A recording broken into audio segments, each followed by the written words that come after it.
Hi guys, poha बनाने जा रही हूँ। ये सब्जियाँ सारा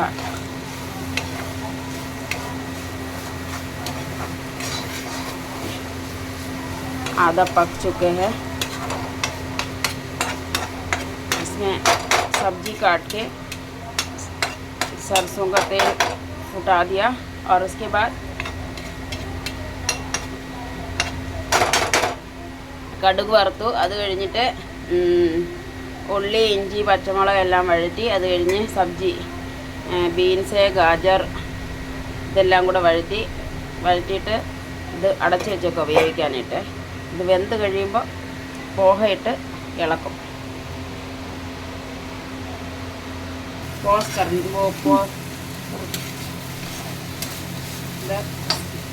സബ്ജിയൊക്കെ വെന്ത് കഴിഞ്ഞ് ഇനി ഇതിനകത്തോട്ട് പോഹ ഇട്ട് കൊടുക്കണം. പോഹ കഴുകി വാരി കുതിർത്തിട്ട് അത് വെള്ളം വാരാൻ വെച്ചതാണ്. അതിങ്ങനെ അങ്ങോട്ടിട്ട് നല്ല ചോറ് പോലെ ഇരിക്കും ഇത് കേട്ടോ. ഇങ്ങനെ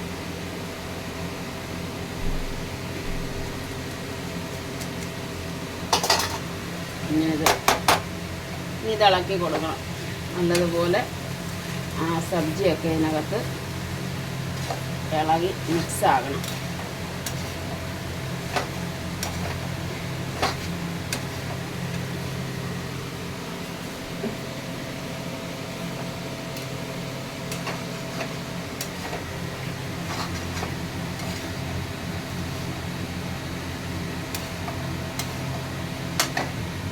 ഇത് കഴിഞ്ഞിട്ട് ഇത് എല്ലാം ആയിക്കഴിഞ്ഞപ്പോൾ നാരങ്ങ പിഴിഞ്ഞൊഴിച്ച് ഇച്ചിരി നേരം അടച്ച് വെച്ച്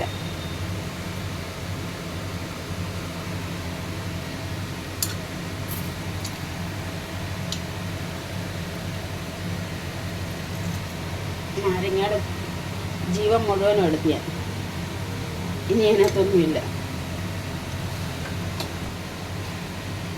ഇളക്കി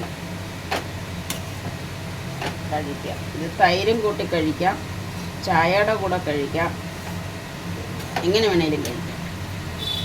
നല്ല ടേസ്റ്റാണ്. എല്ലാവരും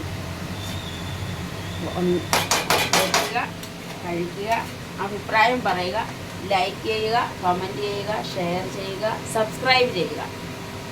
താങ്ക് യു സോ മച്ച്.